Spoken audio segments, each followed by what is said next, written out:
अस्सलामुअलैकुम।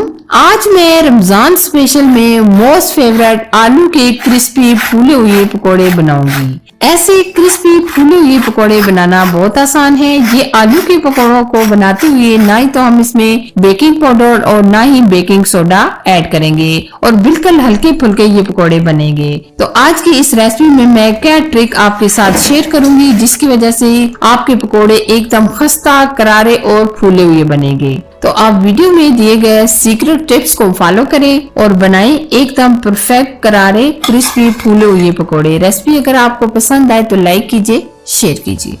एकदम खस्ता, क्रिस्पी, फूले हुए पकोड़े बनाने के लिए ये हमने बड़े साइज के आलू लिए हैं। ये हमने 2 अदद बड़े आलू लिए और 2 अदद हमने छोटे वाले आलू लिए। जो आपके पास अवेलेबल हो आप वो आलू यूज कर लें। अच्छा जी, आलू का छिलका उतारने के बाद आप फौरन पानी में डिप कर दें, इससे आलू का कलर खराब नहीं होगा। अब मैं आपको बताऊंगी कि हम आलू को कैसे कटिंग करेंगे। इस तरह का हम ये पोटैटो कटर लेंगे। अगर आपके पास है तो बेहतर है, नहीं है तो आप नाइफ की मदद से ये कटिंग कर सकते हैं। आलू को ना हम बहुत ज्यादा पतला कटिंग करेंगे और ना ज्यादा हम मोटा कटिंग करेंगे। या आप देख सकते हैं हम इस तरह तमाम आलूओं को कटिंग कर लेंगे।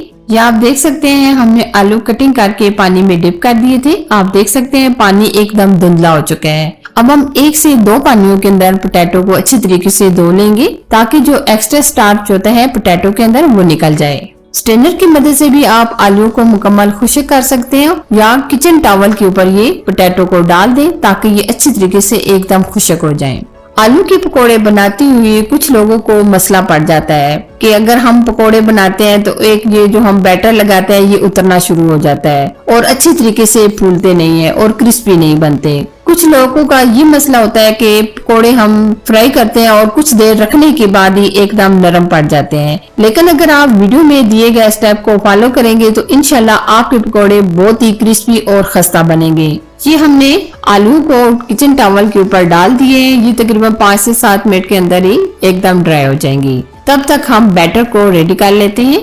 अब हम लेंगे बेसन। ये हमने तकरीबन लिया है 1.5 कप के करीब। अच्छा जी, अब हम आलू को क्रिस्पी करने के लिए इसमें डालेंगे चावल का आटा।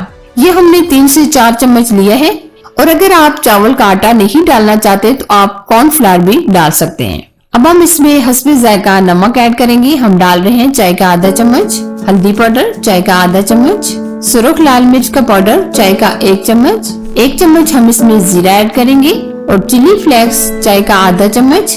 अब हम ड्राई मसालों को अच्छी तरीके से मिक्स कर लेंगे। पहले आप अच्छी तरीके से ये ड्राई मसाले को मिक्स कर लें, फिर उसके बाद हम थोड़ा थोड़ा पानी डालकर बैटर को रेडी करेंगे।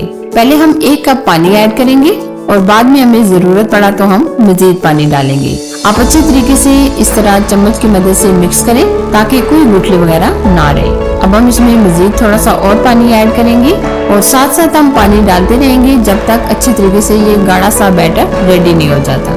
ये आप देख सकते हैं हमने बैटर को बहुत ही अच्छी तरीके से फेंट लिया है। आप देख सकते हैं बैटर हमारा इस तरह का होना चाहिए, ना ज्यादा थिक ना ज्यादा नरम। जितना हम अच्छी तरीके से फेंटेंगे इतने ही अच्छी तरीके से हमारे फूले हुए पकौड़े बनेंगे। अब हम इसमें डाल देंगे हरा धनिया। हरा धनिया हम सिर्फ 1 चम्मच ऐड करेंगे।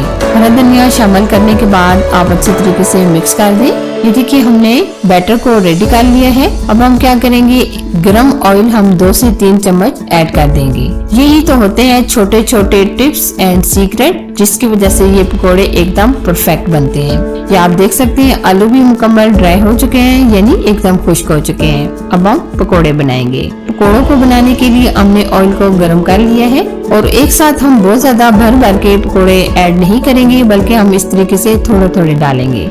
जैसे जैसे ये पकोड़े फ्राई होते जाएंगे साथ साथ हम और डालते रहेंगे। ये आप देख सकते हैं माशाल्लाह कितने जबरदस्त हमारे पकोड़े फूल रहे हैं। अब हम गोल्डन कलर आने तक पकोड़ों को फ्राई कर लेंगे। कुछ लोग आलू के पकोड़े बनाते हैं और बेसन को बहुत पतला छोड़ देते हैं जिसकी वजह से ये ऊपर वाला स्किन उतरना शुरू हो जाता है और खाली आलू रह जाते हैं। तो अगर आप रेसिपी को मुकम्मल ध्यान और तवज्जो से देखते हैं तो इंशाल्लाह आपके पकोड़े एकदम जबरदस्त, क्रिस्पी, खस्ता, फूले हुए बनेंगे। इंशाल्लाह जो ये रेसिपी देखकर बनाएगा, जो बिगिनर है, ये उनके लिए मैं बता रही हूँ। वैसे तो पकोड़े हर कोई बना सकता है, ये बिगिनर के लिए ये मैं बता रही हूँ। ये देखिए जी माशाल्लाह बहुत ही प्यारा सा गोल्डन कलर आ चुके हैं। पकोड़े हमारे बहुत ही जबरदस्त फूले हुए तैयार हो चुके हैं। अब हम निकाल लेंगे और बाकी के पकोड़ों को भी हम इसी तरह फ्राई कर लेंगे। ये आप देख सकते हैं सबके बहुत ही फेवरेट क्रिस्पी फूले हुए आलू के पकोड़े हमारे बनकर तैयार हैं। यकीनन इस तरीके से अगर आपने पकोड़े बनाए तो इफ्तारी में मजा आ जाएगा और सब आपकी तारीफ करेंगे। तो कैसी लगी मेरी आज की ये अमेजिंग रेसिपी? पसंद आए तो लाइक कीजिए, शेयर कीजिए। चैनल पर नए तो चैनल को सब्सक्राइब कीजिए, साथ दिए गए बेल आइकन को प्रेस करके ऑल पर जरूर सिलेक्ट कीजिए ताकि मेरी हर आने वाली नई रेसिपी का नोटिफिकेशन सबसे पहले आप तक पहुंच सके। Thanks for watching. Allah Hafiz.